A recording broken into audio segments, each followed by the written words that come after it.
be seen to helping them to work. If you take the example that was just discussed in the case of the member of parliament, I mean, what would this gentleman have lost if he had just responded to a simple invitation and so on? I mean, why do you have to flex our muscles in every situation and invoke the law in situations where issues could have simply been resolved through a conversation? So let's resource the institutions to work, and that also means respecting them. Yeah, Sheikh. Yeah, Samson, thank you so much. You know, our environment is characterized when it comes to matters of law by the whom you know syndrome. And that is reinforced by the regard and the respect we give to certain people who will call.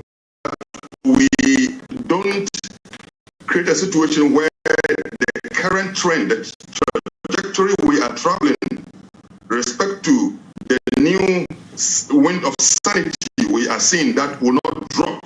In other words, how to sustain it. I think what I will encourage is the IGP should and must maintain his principled posture. Indeed, he has indicated in the last meeting with us that ever since he assumed office, there has not been any attempt to interfere in his work. I hope that it continues that way, so that as principled as he is, and if he can use his principled nature to influence those who are subordinate to him, and in fact into the lowest ladder of the police, then we will see a sustained movement towards an enhanced sanity in the work that we are doing. And I think that we as religious people, religious leaders who have the voice, must be those who will be in the forefront of supporting and helping the IGP to ensure that we bring sanity, so that we don't unnecessarily accept the pressure to intervene when we know, especially in matters of criminality, when the thing is of criminal nature, or somebody deliberately violating the public order. For example, deliberately, our young people who ride the motorbikes across the red light, for example, once they have done so with impunity, we must let them feel the pinch. And over there are two traffic lights directed at different directions, but at the same time they were confronting me as I was descending. So when I saw the green, even though the green was pointing to a different direction, I thought it was for me. So I rode through, and so the policeman stopped me and made an attempt to arrest me. I explained to him that it was not a deliberate thing, but that I got confused by the two traffic lights. He insisted, but I agreed, and he took me to the police station. The senior officer asked me, and I explained to him, and I think there was an intervention, and I was allowed to go. But even that, we must accept with all humility to go to the court and to explain ourselves over there, so that we see within the confines of law whether we are allowed. And I think doing so will help us to bring the sanity. I want to emphasize one thing. The police must live to their professional ethics. They must live up to their professional ethics, so that we restore the image. The lost image of the police must be restored, so that anywhere we can rely on them for them to give us the needed support. That is the submission I have. Thank you very much. And we will take a break quickly and return and to ask the question more straightforward. What will be the role of each and every one of us? What can we do to sustain this zeal, and more particularly religion? It's exciting that you hear, and it's positive everywhere. If the police will check one DJ, right? Now, yes, as I said, we had all cast off restraint, all of us, because we didn't have visionary leaders. And you can imagine just taking one visionary leader, and suddenly there's a lot of self-discipline, self-check, which is how the society runs. And so maybe the more visionary leaders we have in our institutions, the more we will all be careful, right? And you see, because through that traffic experience, I'm nervous every time I'm driving in that country because my wife is sitting by me, looking at the speed, hey, 50, hey, 40. So I said, Uncle, I'm going to sit at the back. You know, because of the, you mentioned the medical thing. You know, everybody knows. We went to the Supreme Court. That's right. For the disallowance and surcharge judgment.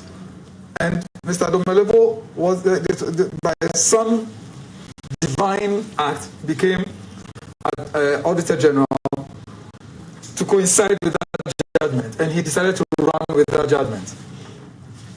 The records show that in implementing that judgment that Occupy Ghana obtained, he has expressed disallowance of about 5 billion cedis that people were going to spend in false declarations to government about government debts. And he disallowed it. Before he left office, he had recovered, this is recovery, not disallowance, recovery, close to 70 million cedis. Basically, people who have chopped Ghana's money, that he was able to go after on account of the judgment that we obtained and they paid back for him, and they paid back. Some challenged him, right? He won some, he lost some, but that's how it should be. Then you see, was it Goldfinger? He says that the first time is coincidence, second time is happenstance, third time enemy action. So suddenly we remember that he hasn't taken his leave, he's on leave. Then we suddenly remember that his age, discovered that his age is problematic. And at some point he even became Togolese. And when all of these happen, you see, the ultimate power belongs to the citizens. Right. And so it gets to a time where the citizens must say, we will not allow this to happen. And that is what didn't happen in Mr. Domelevo's case. Okay. Because blindingly obvious that they are probably on the same boat. And so without that mass, no, that we won't allow this happen. This happened in Czechoslovakia. There was one priest who they were going to arrest. I think it was Mali, Vaclav Mali. And the people of the village said, you have arrested all our priests for speaking against the government. As for this one, we won't agree. That is what led to the revolution that finally threw off the communist regime. But we all looked at Domelevo and sat back. A few people went to court. The cases that went to court are still pending. And he's out of office. Now, so we have shown to Mr. Domelevo that it doesn't help. And that Abonejuma won't first watching Nazi. And so people are also, worried for Dampare that a day will come when a government will decide that he is carrying the job too much, or some people with more power. Will we sit down and do a Domelevo out of Dampare? They all start with D anyway. Okay. That call is for you and me, the ordinary citizens, that we can say, you know what, we won't allow you to do this. Okay. Because the ultimate power is for the citizens. And if at some point we do not stand up and back leaders who are prepared to do the right thing, they will shrivel. And when they shrivel and wrinkle away, when another person starts, they will be reminded, Domelevo tried and was hit. Maybe Dampare tried and was hit. Who are you? Okay. There are sounds I'm hearing even on social media. People have sent messages, particularly the summons from Parliament to the police. Let's see how it pans out. People are angry at it. One comment that says that only a fakeless Ghana Parliament will say members that make laws think their members are above the law to impede the work of the police. And I've heard comments that say that if they dare embarrass the police, if the police decide to attend, there are some who say they should call their bluff. If they dare, they will storm that. One thing is the IGP has a program. The police administration has a program. And the program is to make sure that we use our professional judgment to do what is good for this country based on law. And that is what we have been. So he's so focused, and it's going to be a planned and sustained effort. I mean, regarding all programs that we've rolled out, it's not going to be a 9-day wonder. And he's so determined, and even to give it a boost is the consultation that we're seeing, dialoguing with religious leaders. And next week, we're dealing with civil society organizations. We're dealing with the media. Having meetings? Yeah. Okay, just like you did with the religious groups. Meeting civil society organizations.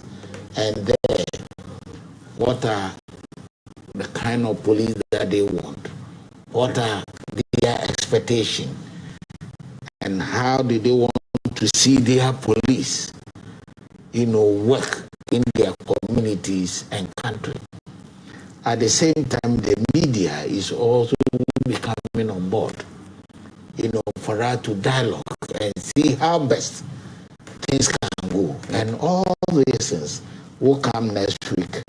And so looking at the way the police administration has democratized its affairs through consultation, getting in touch, shows that our plan and sustained effort in restoring what has been lost over the years cannot be thrown out. Okay. And that will be by the people, serve them better. As the IGP always said, we are prepared to serve our communities better. And I think we're going to do the same programs in our communities, especially in the areas of violent crime, robberies, murders, and so forth. And even in our residential associations, neighborhood watch committees, we want to see people participating. And apart from even this week, is the Police Memorial Week. Okay. And come 2nd of November, we'll climax it at the Memorial Cenotaph. And thereafter, we're also going to experience Police Week. And the Police Week is basically enlisting public support for our activities, community projects, community security talks, discussing the police, how best police can deal with some problem-solving approach. All right. In our communities, among others. Okay. And we take a break here. When we return, as you may have become aware, traditional priests, pastors, malams have been speaking about the fear of the police now. The IGP called them to a meeting in the week, and he warned them that there are potential criminal and civil implications or consequences for excessive noise making. There are citizens who complain that they simply can't sleep. They can't have the slightest rest in their own homes because some 3 people have congregated into that school behind their house. They are having church, and their speakers are not in the classroom where they are having the church. They have brought the speakers outside, and they are blaring. People who are declaring and camping old women, unfortunately, some of them labeled witches, and the mentally sick who have been chained and are flogged in the name of healing them. Errant preachers who are broadcasting harm and death, and always their target is Sankoma, who delivered a paper at that meeting, will do a nice rendition here, and I'm sure you will enjoy it. Don't go anywhere. Let's have your comments, your complaints, and your questions.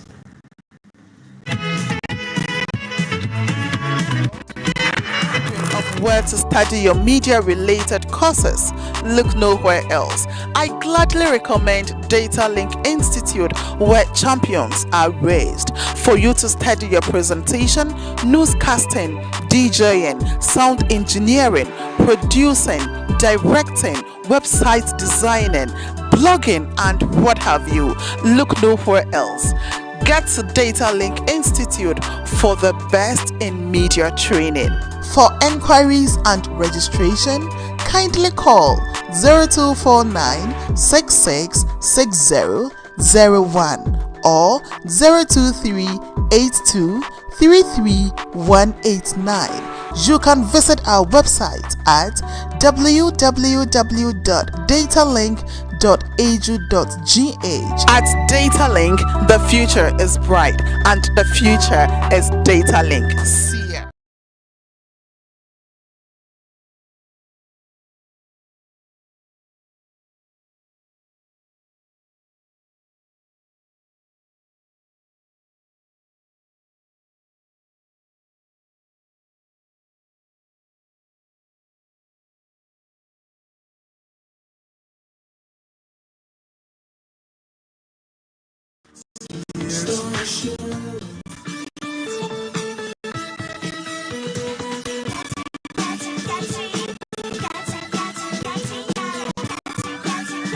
Day by Day has 4 fragrance range. Faster Limited is your perfect choice for quality concrete products and affordable roofing systems. We are specialized in pre-stressed beams and ceiling blocks for your modern story buildings. We also have standard covered pipes, curbs, pavement blocks, walkway slabs, and U-drains. We also produce long-span roofing sheets of different shapes and designs for your building. All Faster products are made right here in Ghana and of good quality. Locate us at Mile 8, Kaneshi Winneba Road, near Old Wager Police Barrier, Oyibi opposite Gotri Farms, near Supreme Genesis, Adriana opposite NTHC Properties, Sprinters adjacent Zenith Bank, Takoradi, Casarodo, and Cape Coast Akon, or call us on 0208 115 070 or 0577 684 142 or 43. Faster, your Azoye. After all I put into that building, suddenly cracks everywhere. I mean, how? The contractor said the building materials were imported, so I didn't worry. Now I have to pay for the whole building to be built again. All you need is Fab 500 steel rods to take care of your building stress and yours too. Choose Fab 500 steel rods from Fabry Metal. It's remarkably strong steel. Fabry Metal, your partner in steel.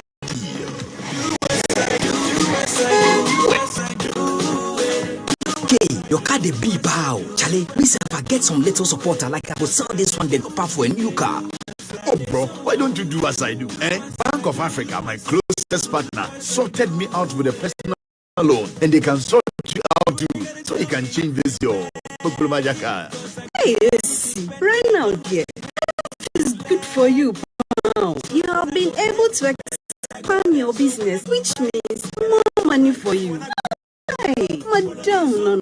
Oh, yeah. It's not been easy, but with hard work and SME loan support from Bank of Africa, my business and my life is better. Just do as I do and bank with them. With presence in Ghana and across the continent, Bank of Africa is changing lives of individuals and businesses. We are a strong group of professionals and a partner you can rely on.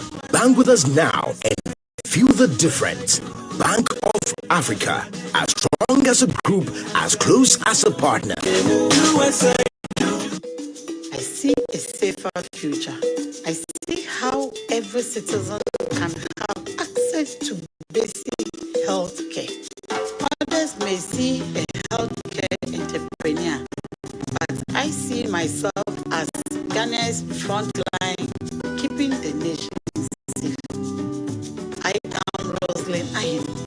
Apartment unit situated in the Stella location at Sakumono.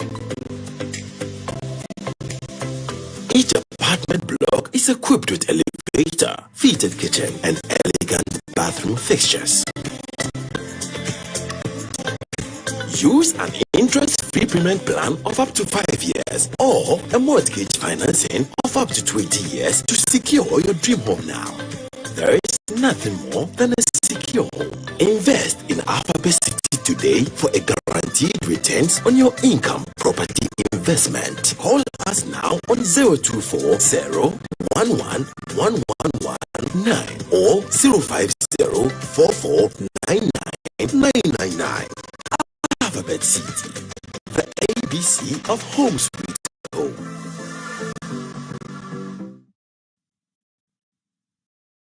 Hi world, are you wondering of where to study your media related courses? Look nowhere else. I gladly recommend Data Link Institute, where champions are raised. For you to study your presentation, newscasting, DJing, sound engineering, producing, directing, website designing, blogging, and what have you. Look nowhere else. Get to Data Link Institute for the best in media training. For enquiries and registration, kindly call 0249 666001 or 023 82 33189. You can visit our website at www.datalink.edu.gh. At Datalink, the future is bright and the future is Datalink. See ya.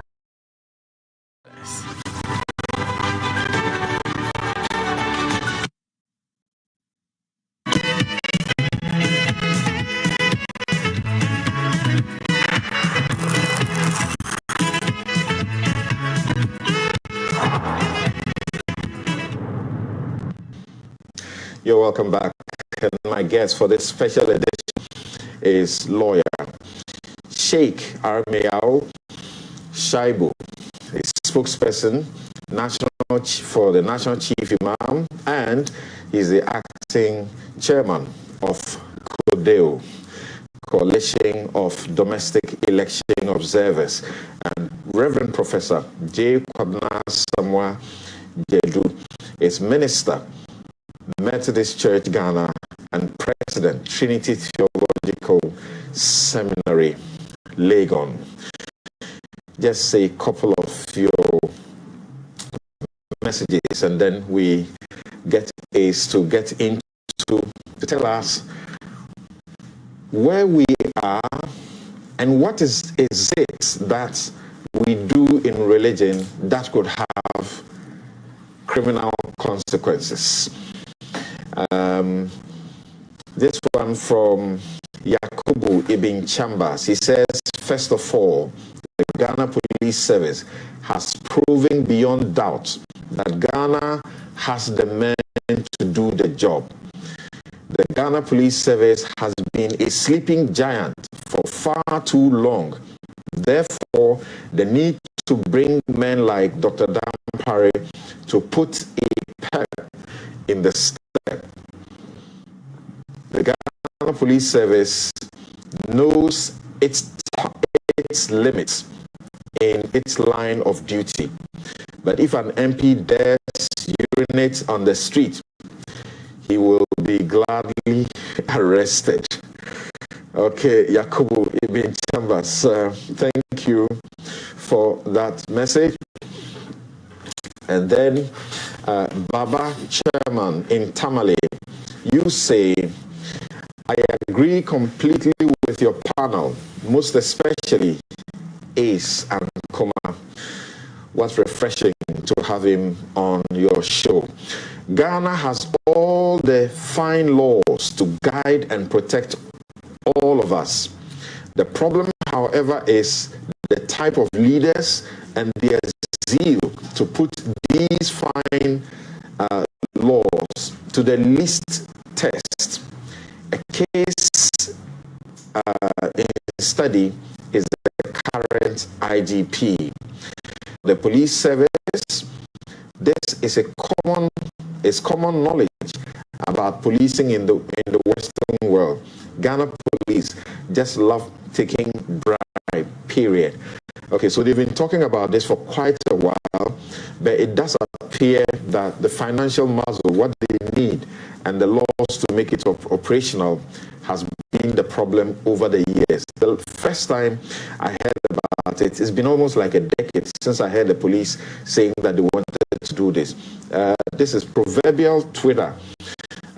Kofi Amwa says, our problem is embedded in the capricious exercise of discretion.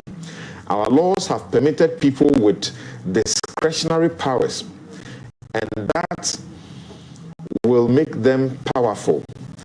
That is why morality will always rank higher than legality for me. Who can stand the court of public opinion? Thank you. General Sikutu says the speaker must be reminded, or better still, pinch himself that he ain't the president and Ghana is not running a parliamentary supremacy system. Sita Muhammad says, now the Ghana Police Service is on the verge of couching a new name and identity for itself, thanks to the new IGP and the appointing authority as well. But members of the service, especially those at the MTTD, should help with the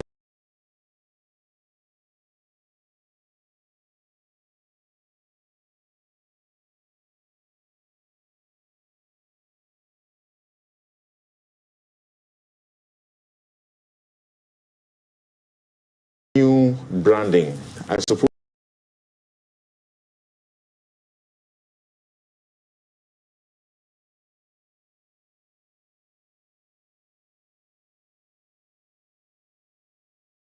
they are only satisfying something. You don't say it.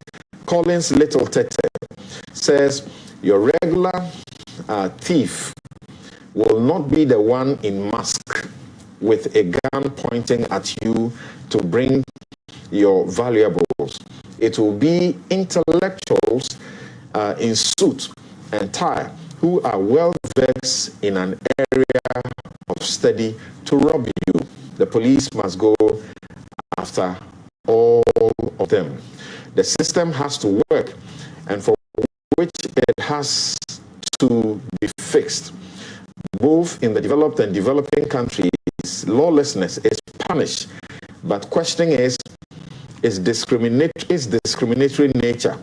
And for the police, they collect the fines for themselves because they don't trust the next person. Prince Henry in Koforidia says, to be sincere, Dr. Akufo-Dampare has brought some sanity into the Ghana Police Service and the country at large entirely. IGP Dampare should visit the beating of his own colleague at the seat of the presidency, DSP Nanka Bruce, and let the culprits face the law of Ghana. Papa J. Jr. Elikem says the police administration is actually doing what is expected of them. The big test, however, will be how they will handle politicians who still drive in the middle of the road with sirens blaring. Well, we have been given an example of what is going to happen to those who sit in those V8s and do misconduct themselves. I read this final one. It says, great conversation today. The IG here, I suggest that they should be resourced. It is about time the IGP invests heavily in technology through the procurement of body cams to fight crime. It is only when police officers are aware that they are being watched that we can derive anything meaningful from the IGP's vision. The police cameras on the roads, police body cams with strict compliance to ensure that all field officers switch on their cams when on duty.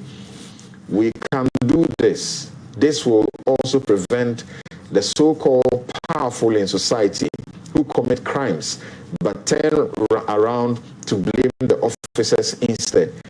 One man may have the vision, but how can he ensure that everyone else falls in line with his vision?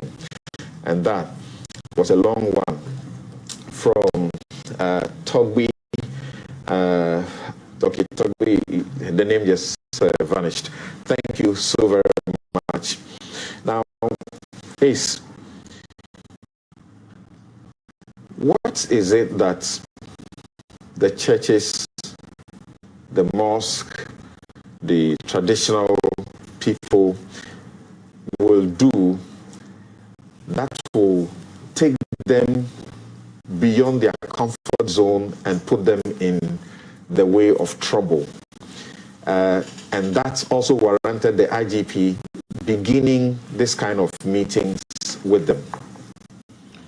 Well, there's a statement that when it's made, it gets the hackles of religious people up. But it's the truth, and it must be said that Ghana is a secular state. Ghana is not a Christian state.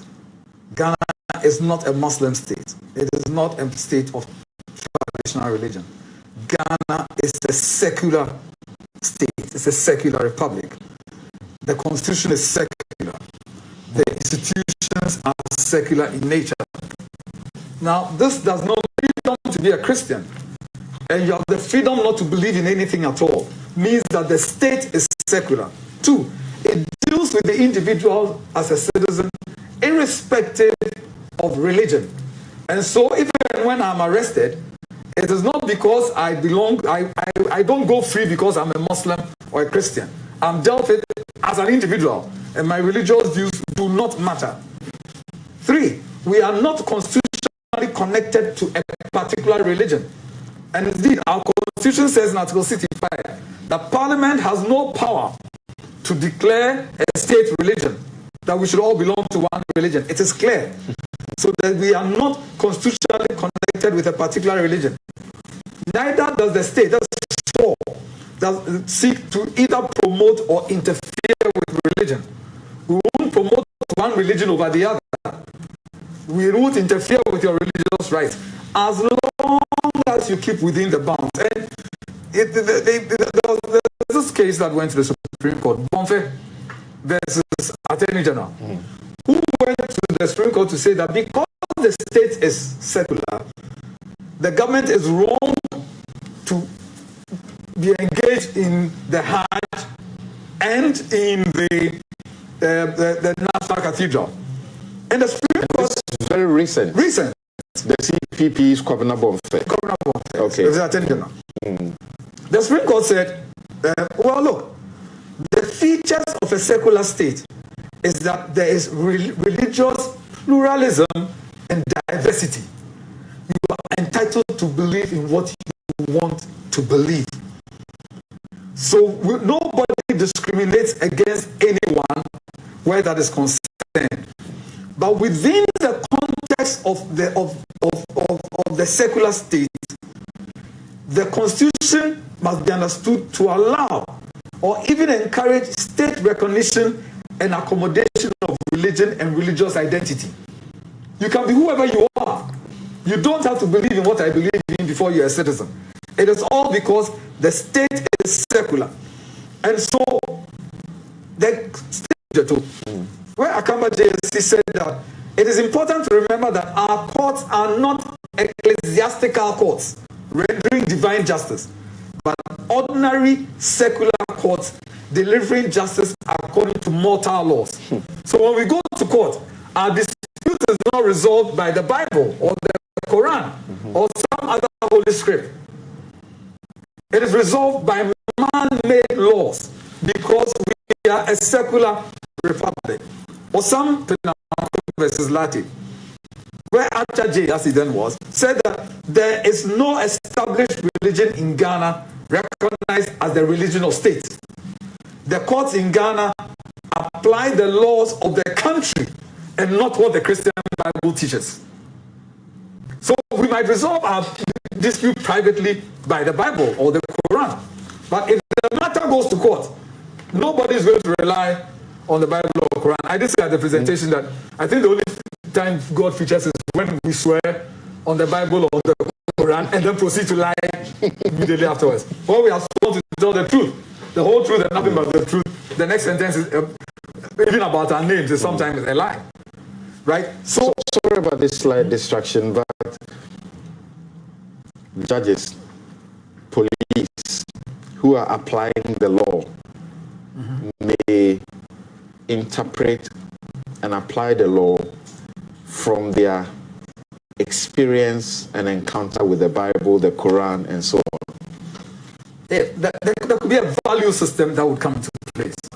But ultimately, what determines our dispute will not be the Bible. And if a judge actually says, I'm giving this decision on the basis of the Bible, that decision, in fact, you don't have to appeal.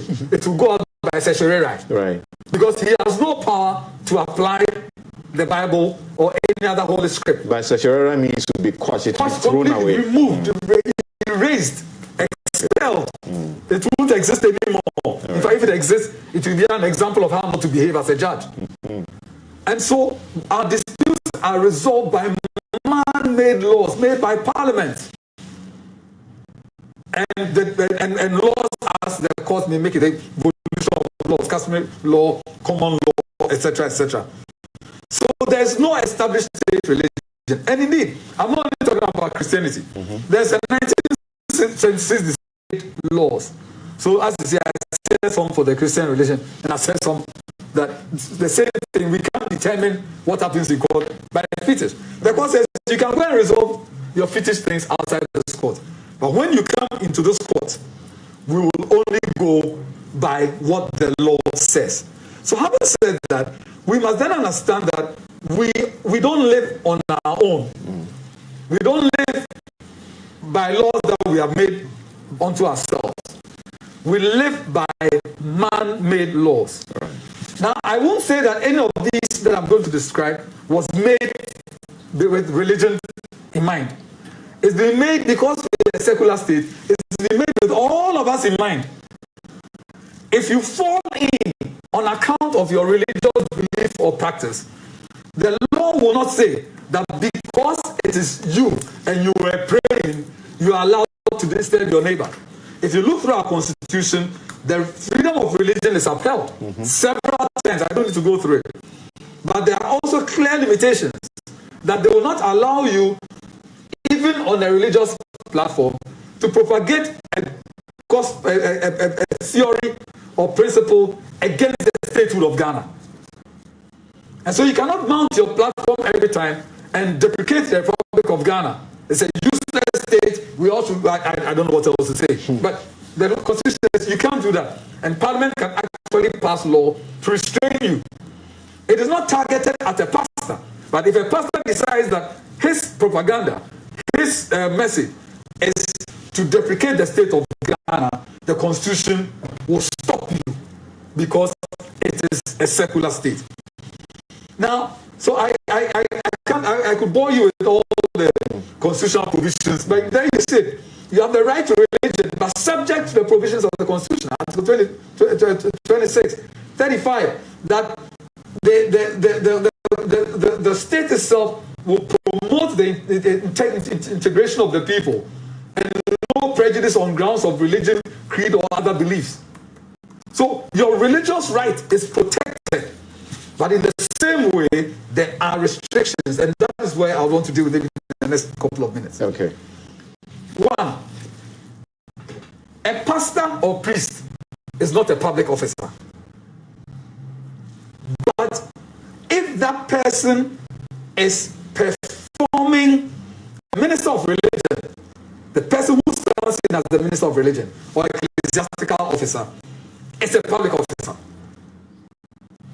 Now, if that person is a public officer, then there are certain protections.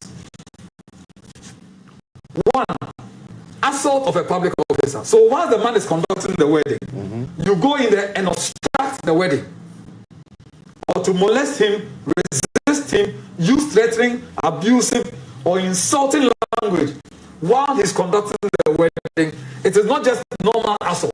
It is assault of a public officer. It is as if you did that to a policeman. Because once they are performing those rights, we give them the status of a public officer. Two, so if you fabricate evidence with intention to mislead the public officer, that in going to the priest, you forge your divorce papers. It's fabricating evidence with intent to mislead the public officer. You go to jail. Corruption of a public officer. What has become topical recently? Deceit of public officer. And let me explain this. Right. The lady was sentenced to 2 jail terms. One was Section 208, publishing false news. That's right.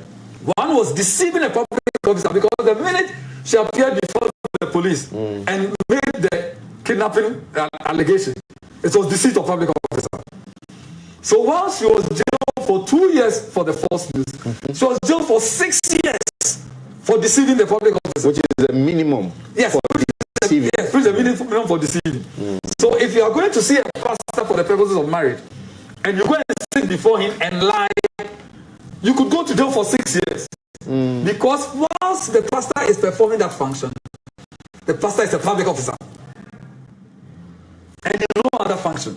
So the pastor has become the property of the state. Absolutely, because the pastor has decided to exercise those powers in performing certain rights. The pastor has become a public officer. Outside that, he is not. And of course, accepting or giving a bribe to influence a public officer. But there are also certain offenses that can be committed only by public officers. For instance, issuing false certificates, destruction of official documents. All of those are offenses that a pastor may commit simply because the pastor is a public officer. So the pastor has certain protections if he's working as a public officer. What official document will a pastor be destroying to get him into trouble? Oh, similar to marriage certificate. The man comes and says, Charlie, yesterday they married, I don't like it again. Let's burn the certificate. And the pastor, let's shred it. You're in trouble. Okay. The death certificate. They come to you and help, let's destroy the death certificate so we can claim some insurance. The pastor is in trouble as a public officer. So you see that the law is not going after pastors. So will the pastor get the same protections that a public officer gets? If the pastor is working in the capacities that I mentioned, the capacities of notification of an intended marriage, publication of the bonds, solemnization of marriage, in respect of making or keeping a register or certificate of marriage, birth, baptism, death, or burial.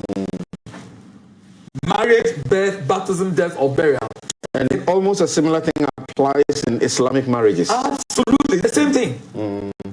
To the extent that the minister of religion, so maybe it's better we use the term minister of religion, or ecclesiastical officer of any denomination, is performing any of these functions, that person is a public officer. And all the public officer related offenses apply to that person as though the person was a public officer. Okay. Now, the one that, of course, leads to most of the thing is what I call noise crimes. Once again, nobody sat down and said that churches cannot make noise. There are laws against noise making, period. And if you are arrested for noise making, the fact that you are a church is not a defense. Neither will that send you to jail. What might send you to jail is the noise making. Okay. So, for example, playing any instrument or making loud noise within 300 yards of a place where the court is sitting, the same law will apply because the state is secular. So it will arrest the party person, it will arrest the noise, as long as it is noise made by the pastor or priest or church, as long as it is made within 300 yards of a court sitting. But this is the other one.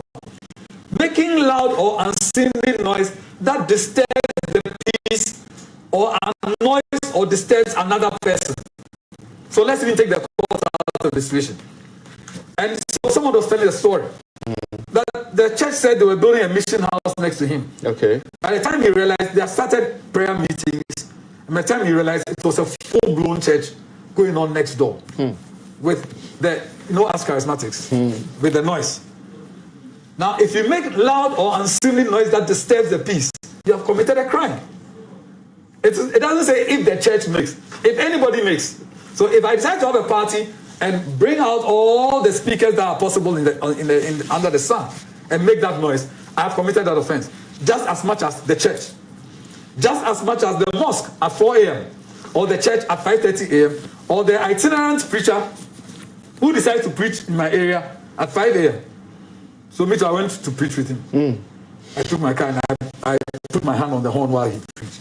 Don't follow me, I'm not a good example, but that's at 5 a.m. No, I can't believe a church boy like you would do what you just said. I did it. Now, I'll tell you why. The prompts in this, and I've said it there. You see, I think that the days of ignorance, we have been forgiven of them. But these things need to have done something before. The dawn broadcast at 5 a.m. With a megaphone, screaming at people to repent of their sins. And so there was a lady who also decided that she will preach the same sermon just around my house. Now I'm in a corner plot, so she walked to one gate and the other. And I would have and I'm from home and I'm lying in bed and I'm like, what do I do? And I see young people are laughing at the back. But just when I was about to make the noise, then I saw something told me, you deserve it.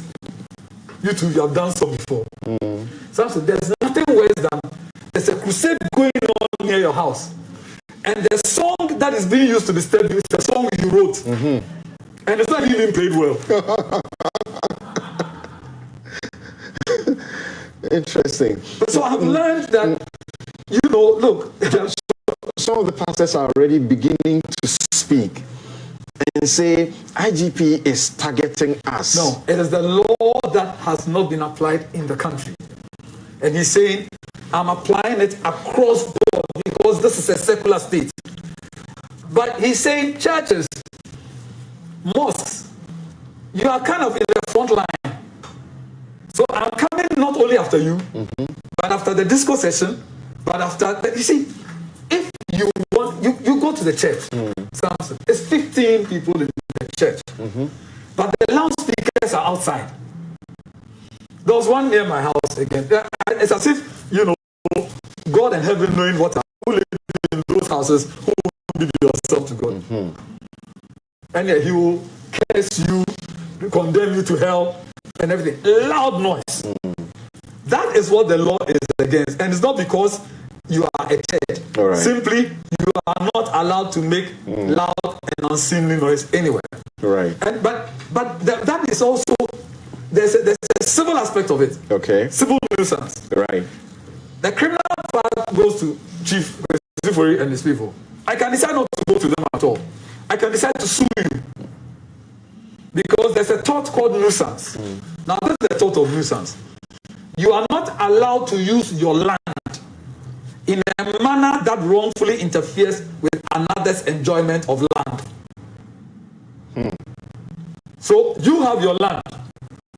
You can't use it in a way that disturbs the other person. So it could be vibrations. Right. It could be noise. It could be smells. It could be fumes. You cannot keep rubbish in your house to smell and send flies to the next place. You can't be burning rubbish in your house and polluting my house with smoke. It is nuisance. And this has nothing to do with the church. So somebody is saying Ace is just speaking my case for me. Well, the burning that goes on in homes, residential areas, in prime areas, burning that goes on during the day, even in the night, even when it is raining, you are burning. Yeah, well, it's all a crime. And if I don't want to go and chase the police, I can sue you. And the court will injunct you. The court will say damages for what you have done in the past. All right. And in future, injunction. Don't do it again. If you like, do it again. All right. Chief and his people will come and pick you for contempt of court. And you will go to jail. These are laws that exist. Nobody is doing them now. They exist. And we all should have... They've already started, let's get to that part. They've already started talking that the IGP is saying they shouldn't, give prophecies, that he's saying they are issuing threats and all of this. I'll deal with the prophecy. Let me make a quick branch into another thing. Okay. Now, the church or mosque premise is a public place. Okay. So let me explain this to my friends. Public places, whether it belongs to the church or not, it's a public place. It might be a classroom, but once you use it for a religious meeting, it becomes a public place. And it might be your hall. So maybe when you start the prayer cell, be careful. It's becoming a public place. It is a crime to behave irreverently or indecently in a chapel, church, mosque, or other place for religious worship. I didn't know about this one. Yes. Behave irreverently. Irreverently. Section 296 of the Criminal Offences Act. You can check it. So if my church believes that prayer is in reverence to God, silent, and you come in with noise, you could go to jail. You could be fined because you are behaving irreverently. If you decide to sing indecent songs in church, so while the church is singing a song, you are singing a university version of it. Certain university hall version of it. Yes. It's a crime. Okay. It is also a crime to disturb or molest a minister of religion while celebrating a religious rite or office in public place. So now we have even a public officer.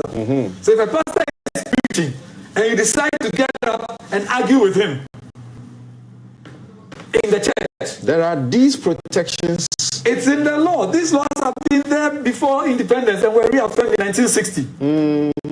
The thing is that they sit on the books. We never implement them. We never apply them. And so people do not know they exist. Well, I'm giving you the opportunity. I said the days of ignorance. So those of you who enter into a worship place to cause a fight and all of that. There. The law will get you. But then let's get to the prophecies of harm or danger. Right. There is no provision of the law which says you can't prophesy. Okay. Because the law is not targeting prophecies. But this is what the law says. And I want you to pay attention to this very carefully. It says, if you publish or reproduce a statement, it wasn't just a statement, that says room or report, which is likely to do one or two things. Likely to cause fear and alarm to the public. Or 2, disturb the peace. That's just it. You publish a statement which is likely to cause fear and alarm to the public or disturb the peace. Publish means I write it or what? No, disturb alarm to the public. Remember that the church room is a public place now. Yeah, but when it says publish means I write it. Or reproduce a statement that is likely to either cause fear or panic to the public, or or either disturb the public peace. Knowing or having reason to believe that the statement is false. Knowing or having reason to believe that the statement is false. I say, oh, it's a prophecy. The prophecy is true. Hold on. The definition and explanation of false here is not really whether it's true or a lie.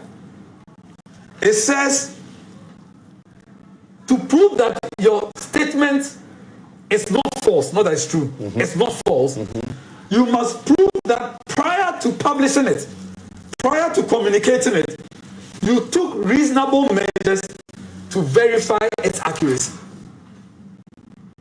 Now, the prophecy is for the future. Then you're in trouble.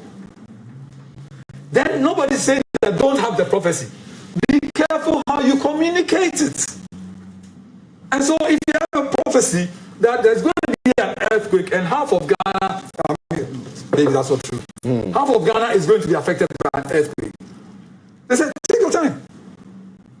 You have received it, nobody doubts it. How are you going to communicate it? Is it on your church on 31st night, blaring into microphones and loudspeakers? Or are you going to call Chief and say, Chief, what will the government do about it? I hear to affect this town. So the government can decide that let's deal with the seismic people, maybe the spiritual, but it makes me do you see any seismic signs that leads that is going to happen? So if that is going to happen, what do we do? Do we evacuate people on the due date, etc., etc.? That could get you into trouble.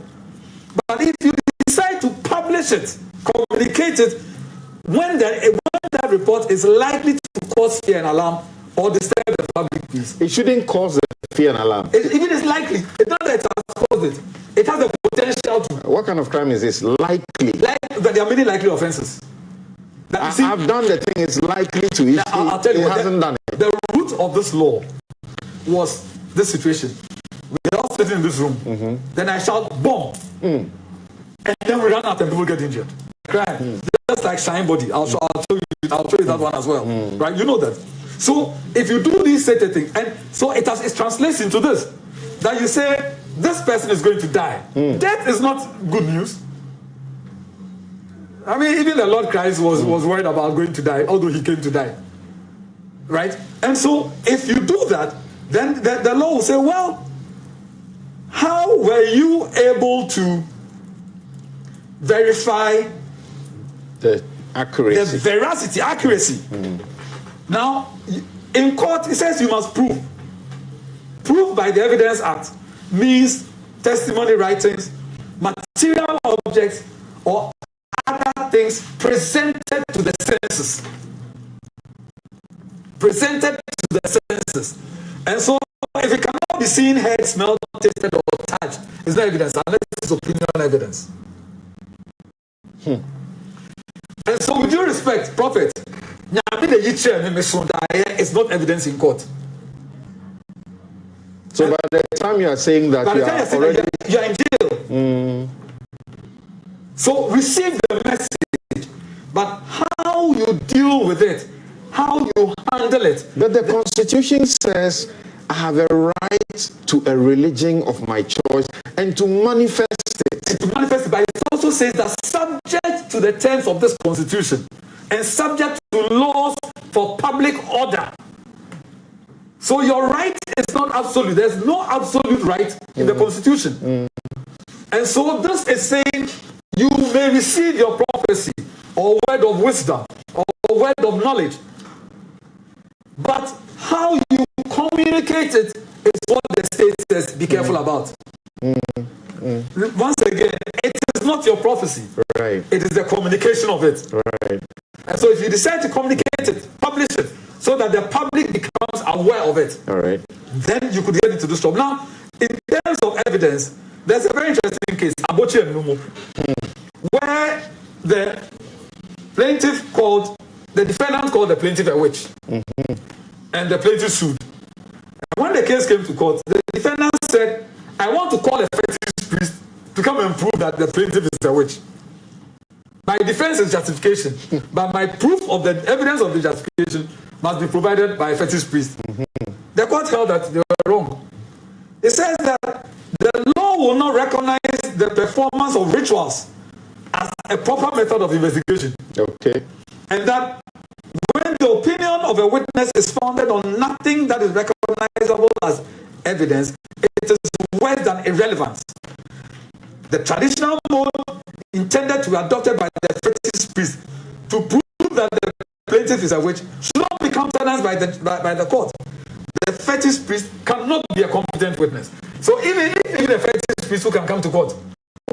Bringing up some of these issues, particularly the burning of rubbish in communities, it says it's a major issue. I'm talking about Kwesi Jana painting. Now, let me come to Prof and Shay.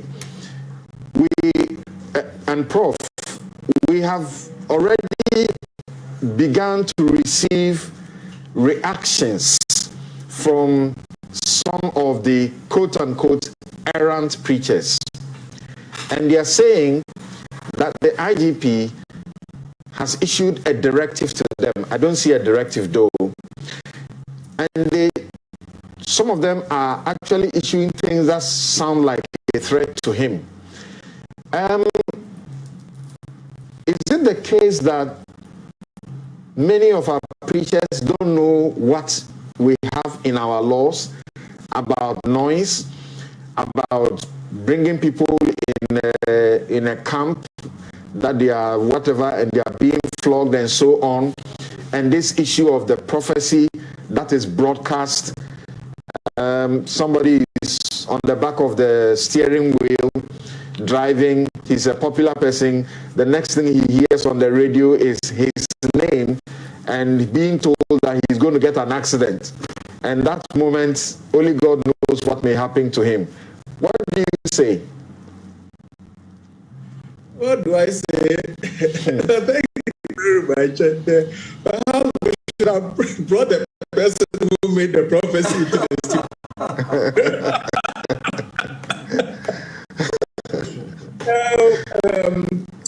As you know, I also teach in a seminary. Right. And I'm the president of a seminary. And one of the courses that we offer in this seminary is a course called Law for Pastoral Ministry.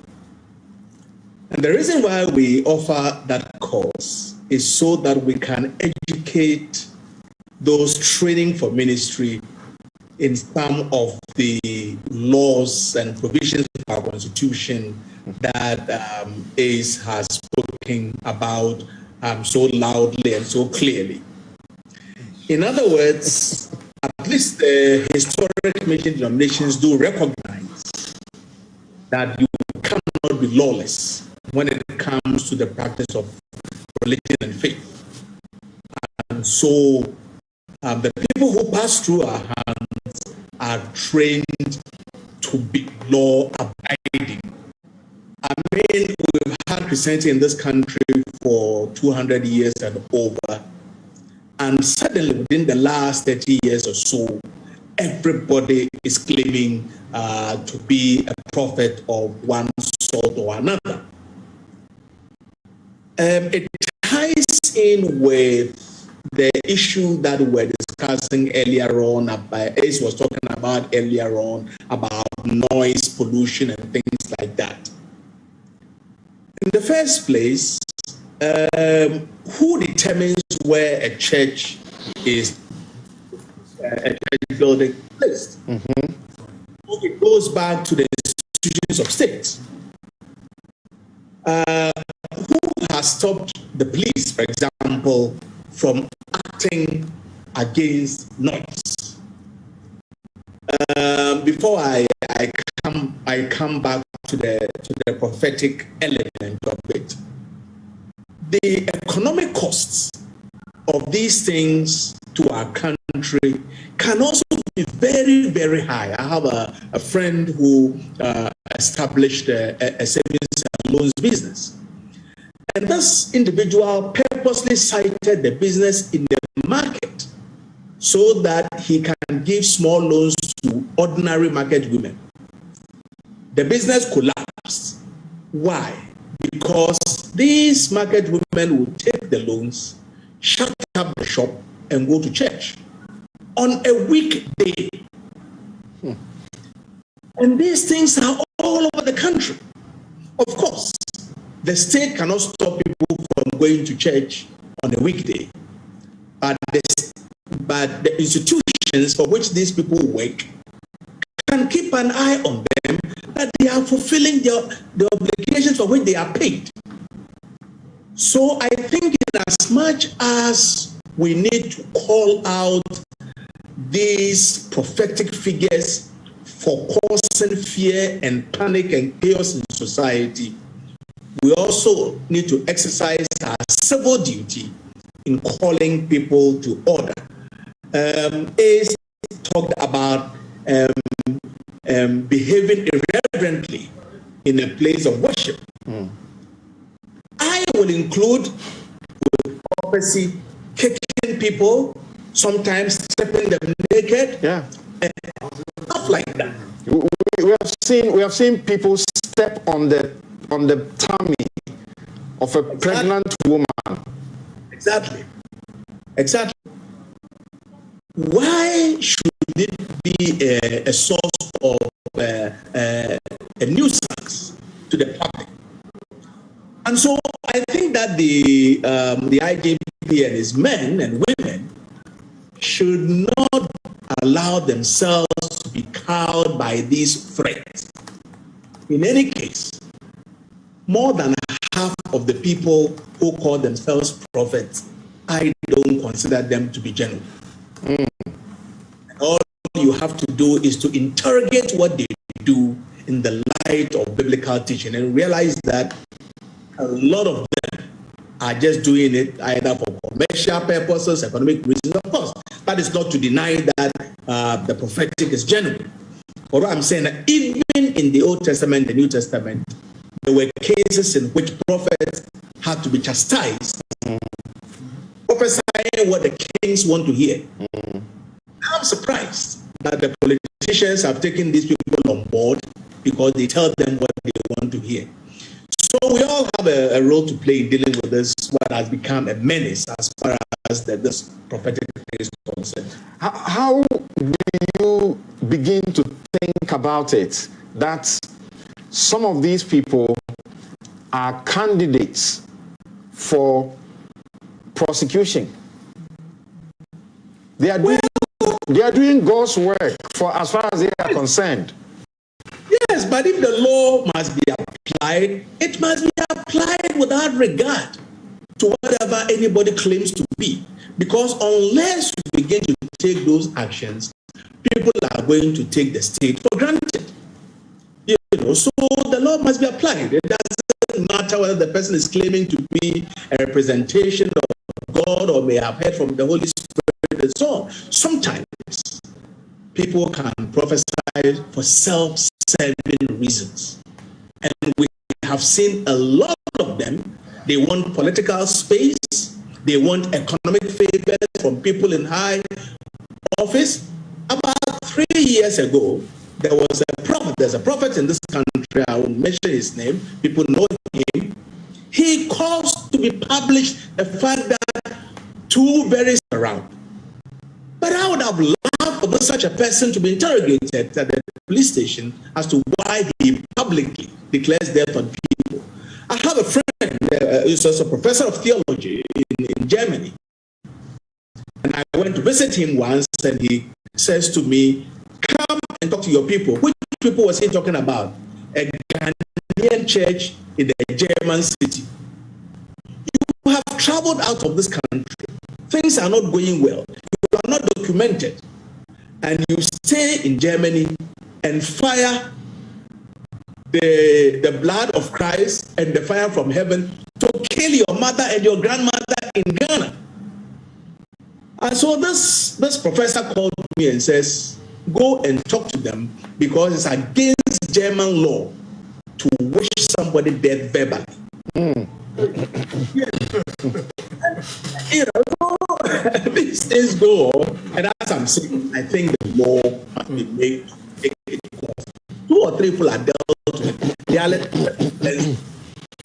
Now tell me, how will you say because you train men of God. How will you say? Not all of them come here. Yeah, I know.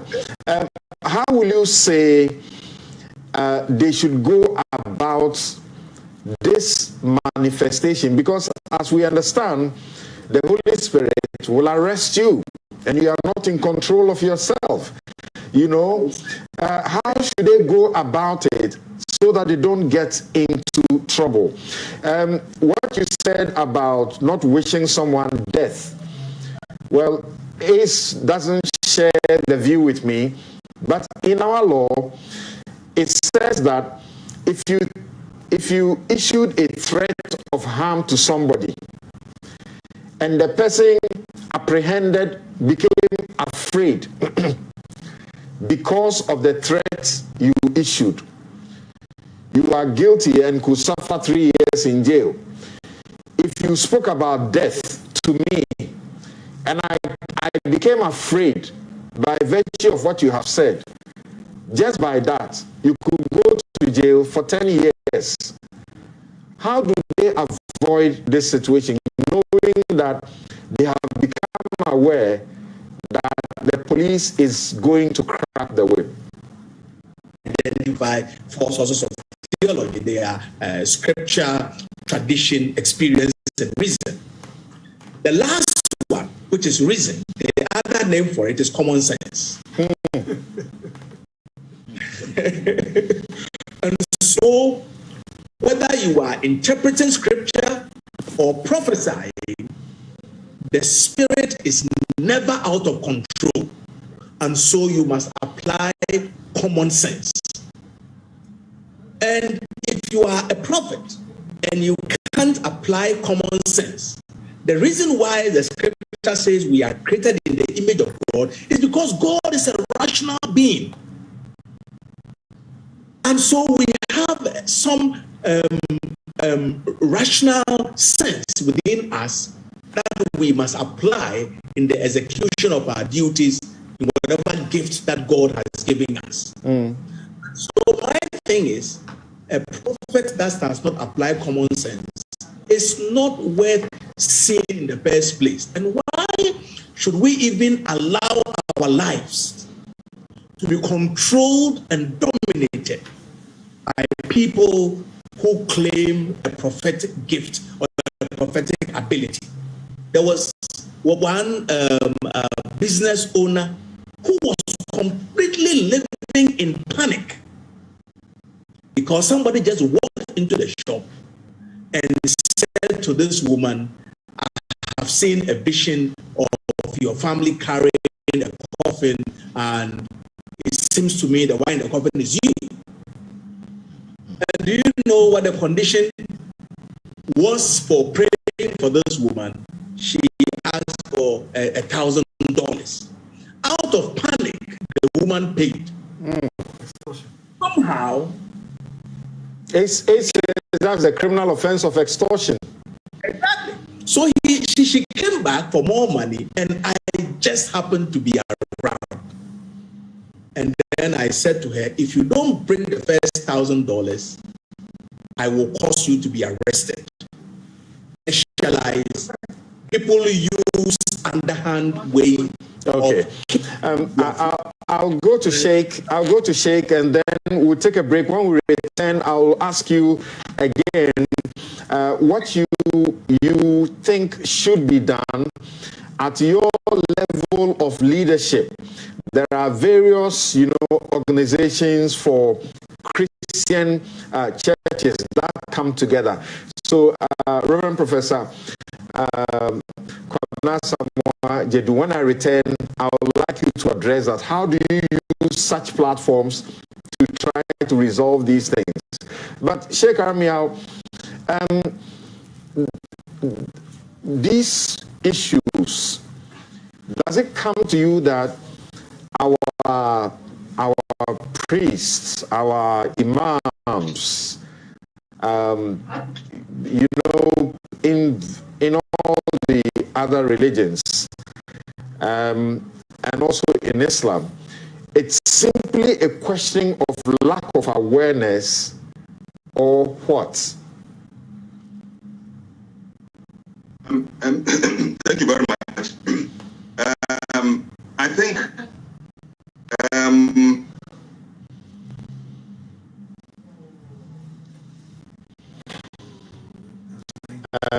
your link just froze a bit.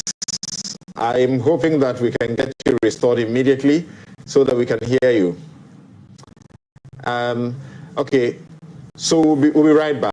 Please stay with us. This is Newsfile. It's your most authoritative news analysis platform. And we can see that very many of you are really enjoying the show. My guest are ACP Kwesi Ofori. He's Acting Director General of Public Affairs, Ghana Police Service. Ace Anan Ankoma is a lawyer. Sheikh Aramea Shaibu is spokesperson, National Chief Imam, and Acting Chairman of Kodeo. And Reverend Professor J. Kwabena Asamoah.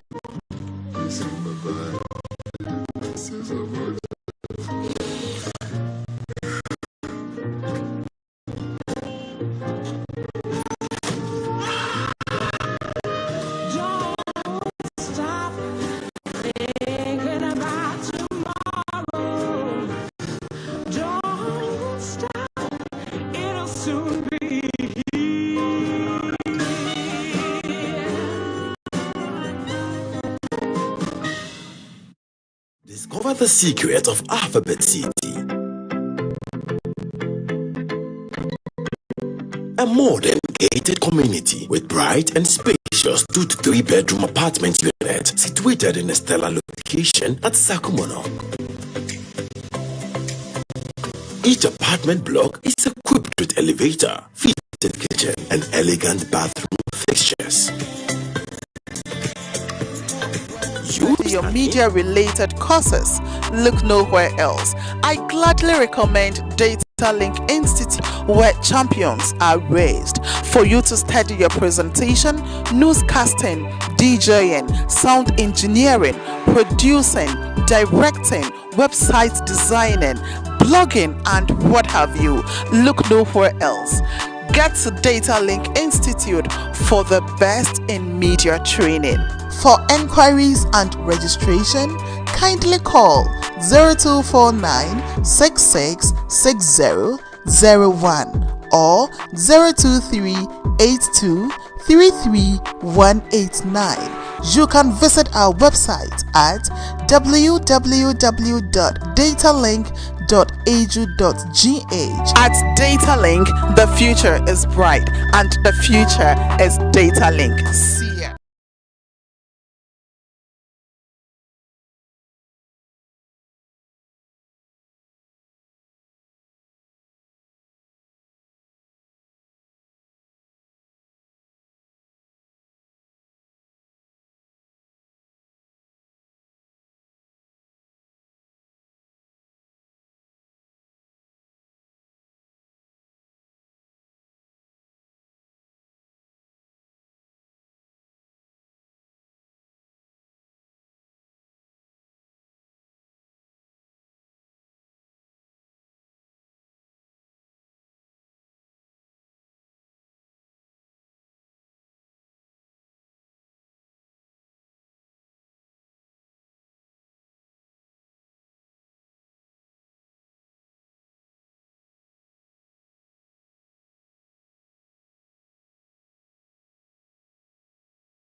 among others. But we are in a country full of. If it causes fear and panic in the public, by the law, the maximum is 3 years. Yeah. But is it in 2008 that we did the Electronic Communications Act? And they are doing this on TV and broadcasting. Now we've gone electronic. So guess what? If the message gets on your Facebook Live, your YouTube, then you go to jail for up to 5 years. So if you do it in your home, that is the misdemeanor, up to 3 years. Yeah. If you elevate it to the internet, that could take you to 5 years. We heard not too long ago when the pandemic, set in, is it Pastor Chris, the UK, he was fined for giving information that was false and that sought to impede the delivery of medical services. See, we have that law here. That law says that a person who by means of electronic communication service knowingly sends a communication which is false or misleading, doesn't have to be pronounced misleading, and likely to prejudice the efficiency of life-saving service or to endanger the safety of any person. So if you get online with that Pastor Chris kind of message, you could go to jail for up to 5 years. Guys, I'm just presenting the law to you. Avoid this. I think that is section 76 of yes, 76 of the Electronic Communication Act. So if you take that same harm and danger prophecy and you add to it your anti-vaccine things, you could, to the extent that the communication is false or misleading or likely to prejudice the efficiency of life-saving service or to endanger the safety of any person, ship, aircraft, vessel, commits an offense. You could go to for 3,000 penalty units or term of imprisonment of up to 5 years or both. That's like 36,000 Ghana cedis. Yes, nobody will look at that. The jail term, up to 5 years. So all that we are saying is that the police is not anti-Christ institution. It is not anti-God institution. But it just to make sure that the laws of the Republic of Ghana plays a center stage in our operations. And we'll make sure that we implement it. And those found culpable will be dealt with according to law. Right. Now, I see Ace was taking note of a few things, but some of the comments that have come in, this one says, University of News File, full of education. It is time to regulate churches. That's the only way to stop false prophecy and charlatans parading themselves as pastors. It is done everywhere in the civilized world. We have identified the problem. Let's go ahead and deal with it decisively. There are similar such messages I'll read to you. That's even to America. Well, look. So, thanks, Chief. You see, the issue about citing of churches is very simple. If your church is cited in a well, there ought to be zoning. There are zoning issues, zoning laws, where you can situate what. If you're in a residential area and you want me to come and play my guitar with the overdrive, then build a theater that keeps the sound in there. But it's interesting about zoning laws. They are actually zoning for religious groupings too. If you go to Sakumono, there's a place where all the churches are next door to each other. That's right. Away from everybody. That's right. And it's very interesting when one church starts disturbing the other. Because the churches are so close, if they have praise and worship at the same time, one's praise will eat into the other's worship. Or one's prayer will eat into the other. And sometimes when I've been in those churches, it's been very interesting. But I think then they found accommodation for each other.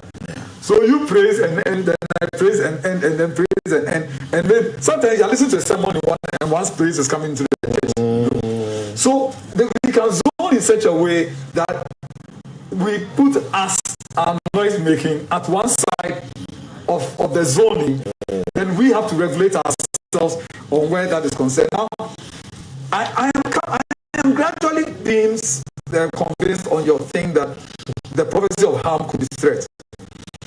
You see, because it says that if you issue the communication with the intention that it will cause fear to the person. Now, intention is not only direct, it can be oblique. In fact, a person is deemed to intend the probable and natural consequences of his act. So if I come to you with death, and everybody's afraid of death, then I could be deemed to have intended the natural and probable consequence of my act. But that then takes us into a whole realm. Your threat of death is a second-degree felony. 10 years. Ladies and gentlemen, nobody's saying don't prophesy, Mr. Prophet, Madam Prophetess. All they are saying is, be careful how you communicate it.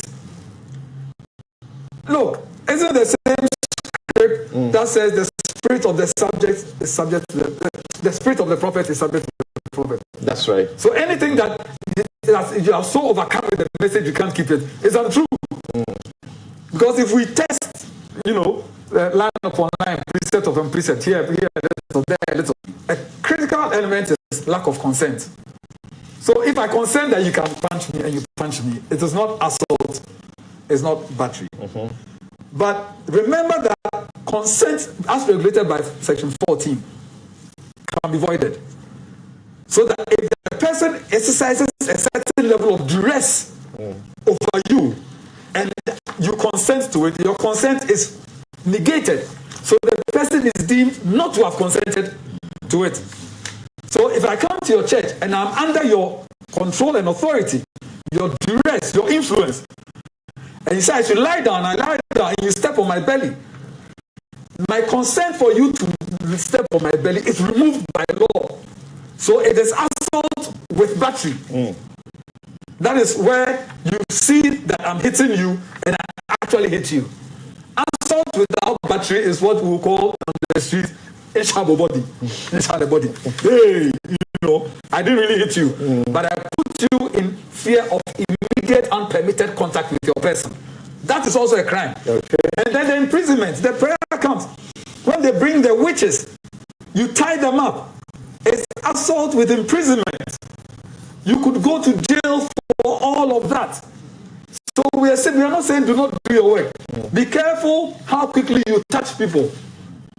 So we've seen videos. The man of God is sitting on somebody's head. The man of God should be making a beeline to jail. It's like monopoly, go straight to jail. If you pass go, don't take 200. So there's law. And we must regulate ourselves. Especially those who are leading in the spiritual set. So nobody is here to issue threats to anyone. Okay. All we are saying is that there are all of these laws in this secular state which are not directed at you.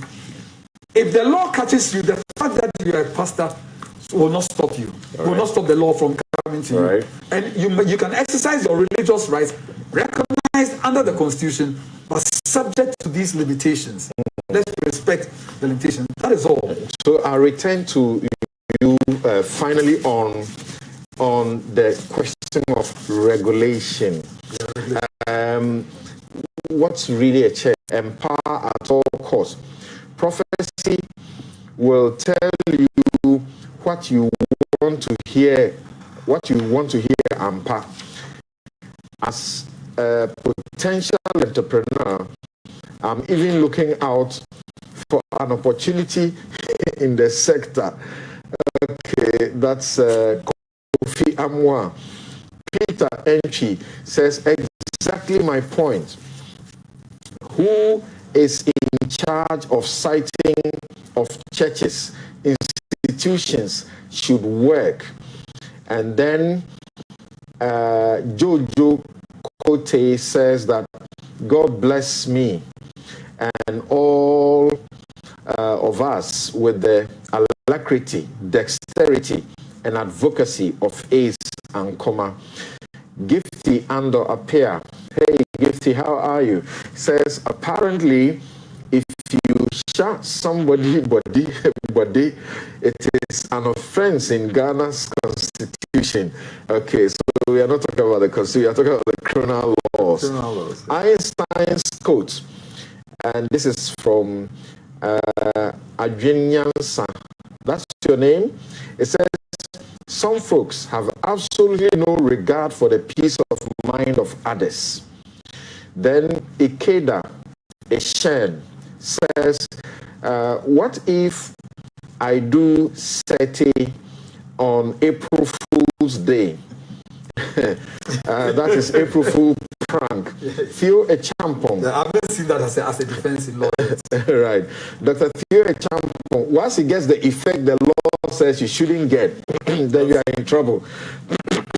Sorry, Dr. Theo Echampong says, fantastic insights by Ace Anan Nkoma on revelations about Ghana's laws and religion.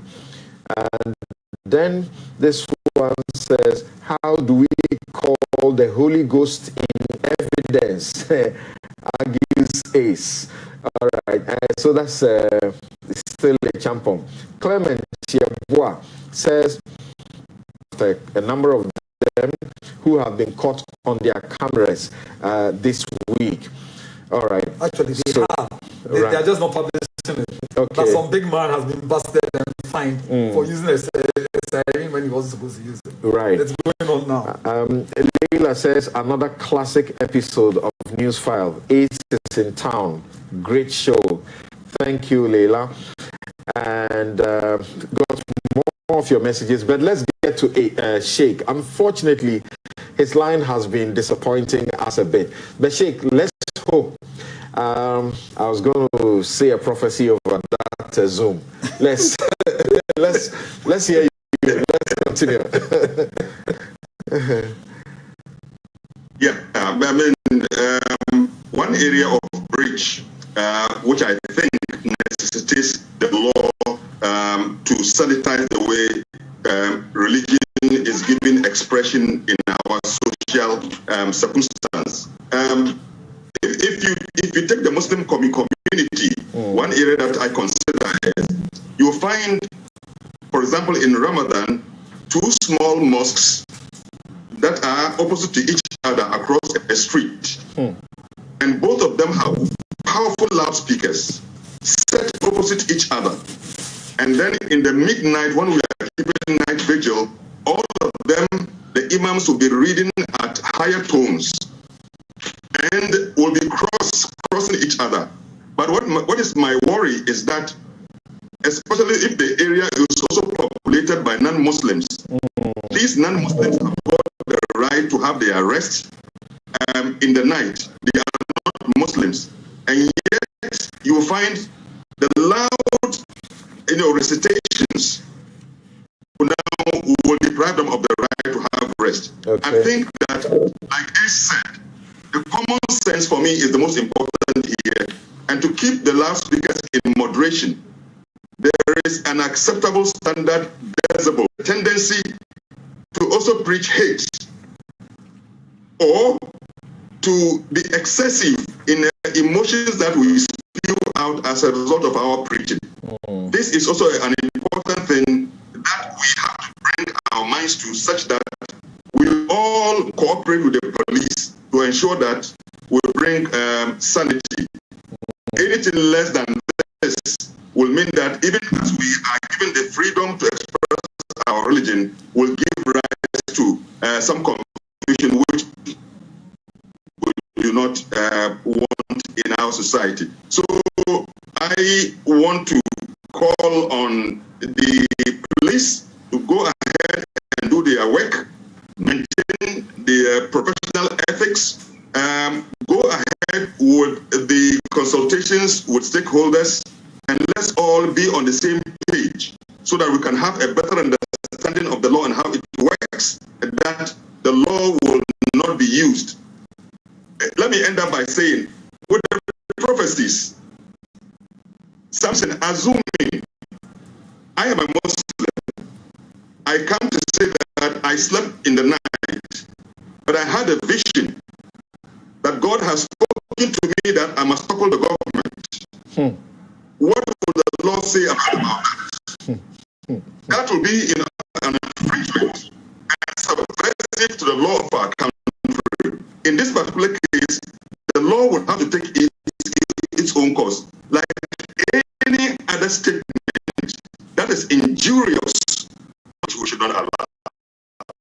Thank you so very much.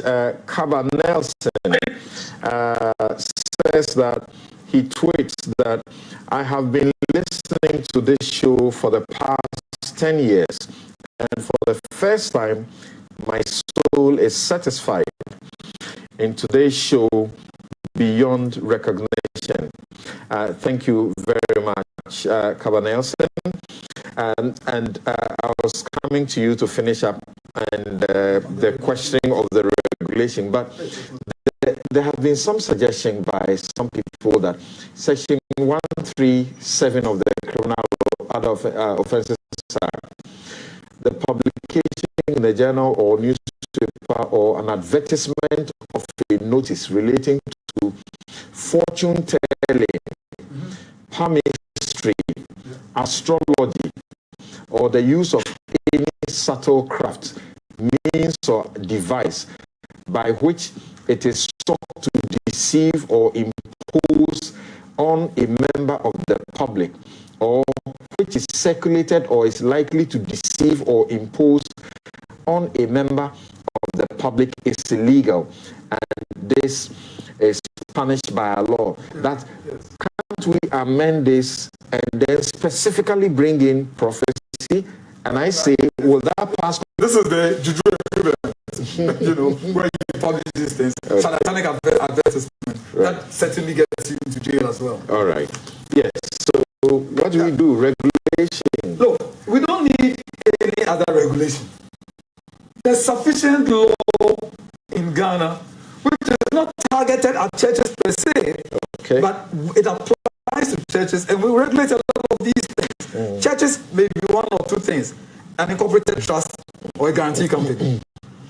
Trust comes from trust law. It's simply this, that the owner of property has given the property to you to hold for the benefit of another person. That's the most basic definition. There are various other definitions. So if you are a head of a church, you are in a trust situation. The property of the church belongs to the church and not you. Really?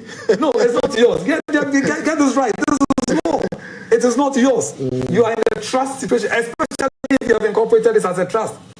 And then, if you have incorporated as a guarantee company, there are 4 key ingredients of a guarantee company. No shares, no profit making, no dividend or distribution or return of assets. So the church cannot buy a car and dash it to the man of God. It happened in London. He had to refund. Yes. The church cannot buy a vehicle and give it as a gift to the man of God. It has distributed an asset to a member. It is against the law. It must be refunded. And when it happened in London, the Charities Commission took over the running of the church and made sure that every pound that had been paid in breach of the law was refunded. Oh, and this is the third part. If you are a director of a guarantee company, you cannot hold a salaried or fee-receiving office. If you are a director of a guarantee company, you cannot earn any money, which then means that the head pastor, senior pastor, founder, Pope, Archbishop, Cardinal, Bishop, everybody, you cannot be on a salary. This is Ghana law. Ghana law. Our companies, this has been there since 1963. We just cleaned it up in 2019. Gawa wrote this for us in 1963. We are just scared to implement it. But the law is that if you are a member of it, if you are on a directorship of a guarantee company, which a lot of these churches are, you cannot earn an income. How? Time gets run out on us. And I can give Reverend Professor Kwabena Samoa Jedu just some 30 seconds. What should the groupings under which these churches come, what can they do? Well, thank you very much. What I take from Esankume's submissions over the period is that a lot of the leaders and ecumenical bodies, as we call them, are ignorant of the law. And of course, that is not an excuse, as we say. So perhaps the way the place to begin is to make sure that religious bodies and organizations Nigerians take the law seriously. And of course, self-regulation, I think, is usually the best. I would suggest that the ecumenical bodies, whether Christian Council of Ghana, National Association of Christian Charismatic Churches, JPCC, all of them, take the law seriously and get the various leaders to teach their people what the so that we don't Thank you. Thank you so very much. I'm very sorry, but time just ran out on us. My guests have been ACP Kwesi Ofori, who is Acting Director General of Public Affairs, Ghana Police Service. They are coming for you. My friend Suman says, I think the IGP should be sending prophecy police to church services and prophetic sessions to record them. That will be disaster. Is Anna Nankoma is lawyer, and we can't thank you enough for what you have taken us through today. Sheikh Arimeyao Shaibu, spokesperson, National Chief Imam, and acting chairman of Kodeo, and Reverend Professor J. Kwabena Asamoah Jedu is Minister, Methodist Church, Ghana, and President, Trinity Theological Seminary, Legon. I'm Samson Ladia Yenini. Thank you so very much for your time. Your solid partner at Rehoboth Properties. Are you wondering of where to study your media-related courses? Look nowhere else. I gladly recommend Data Link Institute, where champions are raised. For you to study your presentation, newscasting, DJing, sound engineering, producing, directing, website designing, blogging, and what have you. Look nowhere else. Get to Data Link Institute for the best in media training. For enquiries and registration, kindly call 0249 666001 or 023 82 33189. You can visit our website at www.datalink.edu.gh. At Datalink, the future is bright and the future is Datalink. See ya.